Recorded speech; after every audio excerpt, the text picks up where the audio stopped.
What's up guys, today's review on Attack on Titan chapter 94. The young ones at the wall, I think it's called. So yeah, the chapter for this just came out, or at least a version of it. Don't know how accurate the translations are.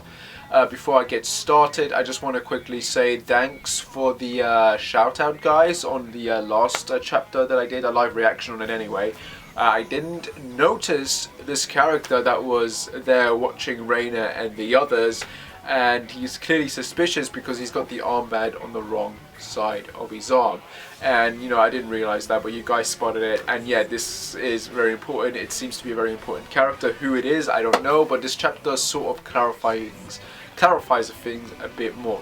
But anyway, today's chapter, man, or this month's chapter technically. So yeah, this month's chapter was a bit, what's the word, very slow, I'd say. There wasn't really a lot in terms of advancing the story. We got more character development out of Reiner. We got more understanding on how the Idolians that live in Marley feel.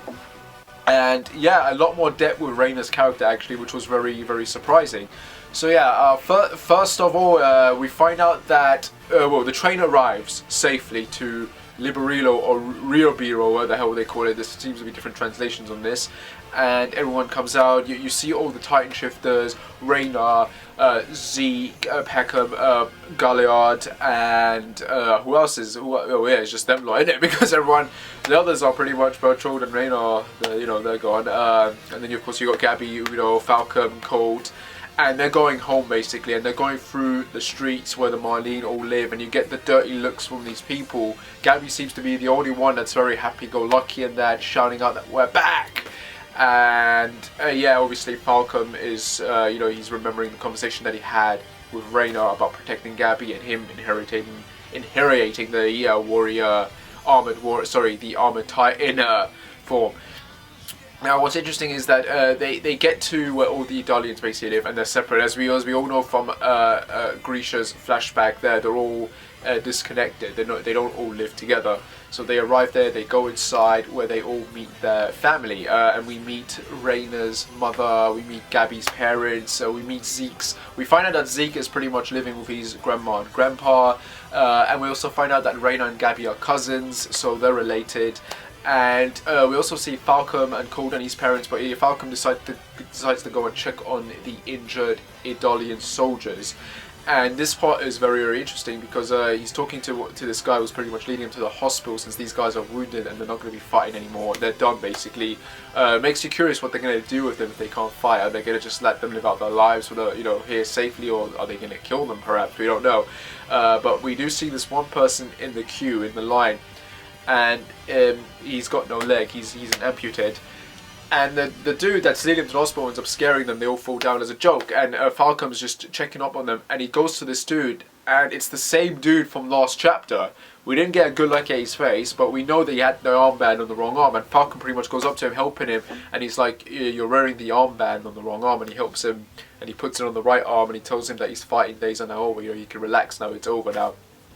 What's interesting about this character is that we don't see his face. I mean, he's covered by speech bubbles, long hair, etc, etc. He's got a beard, so it's a guy. But his leg is amputated. But it's not bleeding.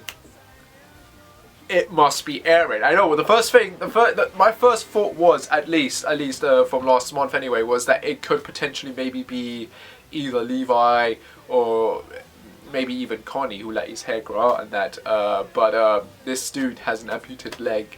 And if it is Eren, which most likely it obviously is, he will just regenerate it afterwards if shit goes wrong. But you have to wonder, why would they send him there? He's got the coordinate there. He's pretty much in the heart of enemy territory. Why would they send him there and risk getting captured unless, they've realized that, he needs the blood, he needs to touch someone of royal blood in order to activate the coordinate. And it could be a case that he's there trying to maybe get to Zeke perhaps, or maybe something more. Maybe something's happened between the 4 years that we haven't seen yet, and we're going to get an explanation for that. But yeah, it seems a bit weird that this guy, who clearly is someone important that we know, hey, it might not even be Eren, but the fact that his face is being covered by the hair and that, and we only get glimpses, it most certainly looks like an older Eren after 4 years. So I think we can all agree it is an older Eren there. But it's strange that Reiner doesn't recognize him. But then again, Reiner himself looks a bit different. But you could tell it was him. But this guy, like, it makes him a bit. It's curious. That's the word I think. It's very curious what's going on here. Anyway, like I said, the majority of this chapter deals with Reiner's character development, and you know, they all go back home and they're all celebrating, and we spend time with Reiner's family. At least he's in the kitchen, in the dining hall, and they're all talking and eating, and they ask him about, you know, these guys are pretty much proper brainwashed, especially Reiner's mother, who pretty much, you know, they're calling the Idalians all demons and that killers. You know, they are the loyal ones who stayed behind. They didn't abandon the Marley. They are the, you know, they need to wipe them out, the Paradise Island ones. And Reiner, you know, they ask him about how it was there, obviously, and they clear, you know, he doesn't. You can kind of tell he doesn't want to talk about it. But when he does talk about his time spent there, he's saying that it was very bad. They were very cruel. They were demons. However, the way he's talking about these guys, he makes them look good. I mean, we see flashes to these guys. Like, he pretty much says, oh, there was this one girl, you know, this potato girl, she was disrespectful, blah, blah, blah. She was a demon. She, you know, she only cared about herself. She was selfish. She tried to eat all the food. She took a half bar, gave it to the instructor once. And everyone's looking at him going, well, you're not really talking that bad about it. That seems more like a normal thing. And then he's like, oh, there were a lot of variety of different people there. You know, you had this one dude who was selfish, only cared about himself, referring to Sean. And there was another dude who was selfish because he cared about everyone. That was Marco, obviously.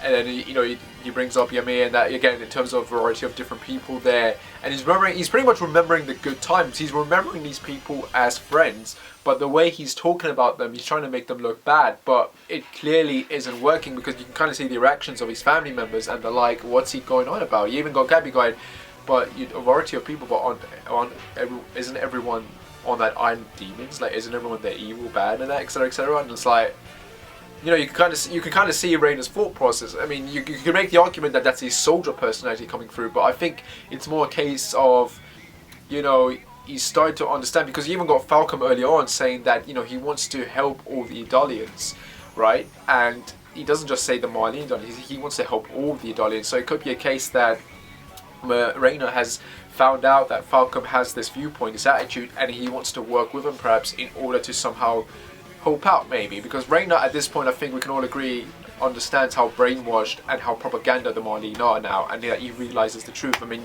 we even get a flashback to his training days and how he was selected as the armored titan, and surprisingly he was the worst one there. There were six of them, right, including Galliard and Marcel and that, and all of these guys got picked, but Reiner was pretty much the worst of them. Like, we see him going through the tests, right? We see Marcel and Galliard pass based on physical strength.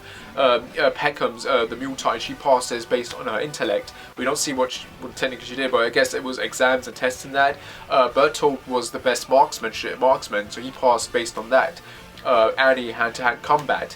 And Reiner, he passed because he did an essay, a test about loyalty, and that's what got him passed to be one of the candidates to be chosen as a warrior.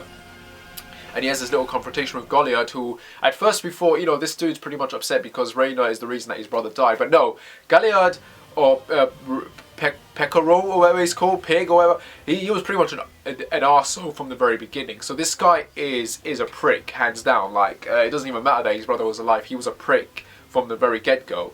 But yeah, Reiner befriends Bertolt, and we also find out that Reiner's father, his mother at least tells him when he was younger, that his father is a Marlene, and that he's half Marlene and half Idalian, but that's illegal, that is forbidden, and he has to keep that a secret. And the reason he wants to become a warrior in the first place is so that he could become a Marlene, so that he would be respected, so that he can make Oladians look good, and that so he could, you know, go bring his family together, so he could live with both his mom and father. But yeah, it makes you very curious who his dad is. He keeps bringing up the fact that he keeps talking with this captain, being goody two shoes with this captain. Could it be a possibility that Captain Macduff is his dad? Maybe someone else. I don't know.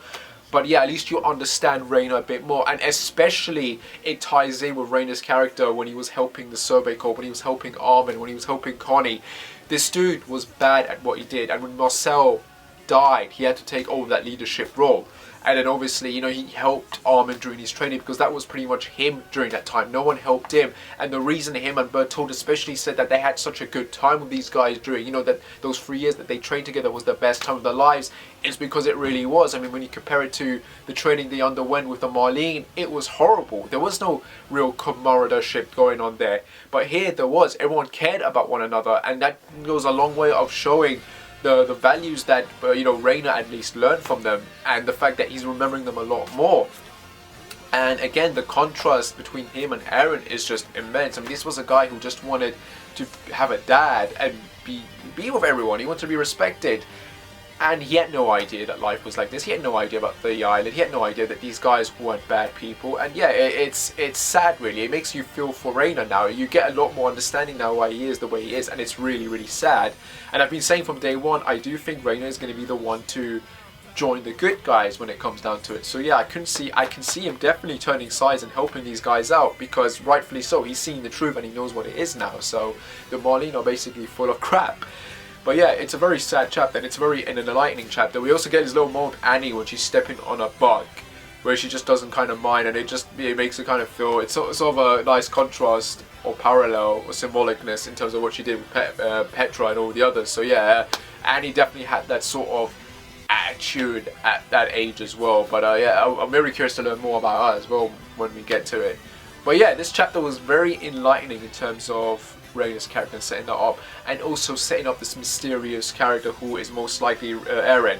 At this point in time, we do flashback to a young Eren and Armin, which was meant to be a contrast between a young Reiner and Bertold. So we do flashback to that. So yeah, I'm wondering if it's going to cut to Eren and Armin next month, because we do end with the two of them, and we do see Armin running. You got Eren pretty much sitting there at the end. He's looking at the wall and he's like, you know, nothing ever happens. He pretty much seems bored and he wants something to happen, and you got Armin in the distance running to him, calling his name out with a book in his hand. So that's obviously when Armin showed him that book about the ocean and that. So I'm thinking we're going to get some flashbacks next month with young Eren and Armin, and maybe to do with his dad, which will obviously be probably memories in Eren's mind.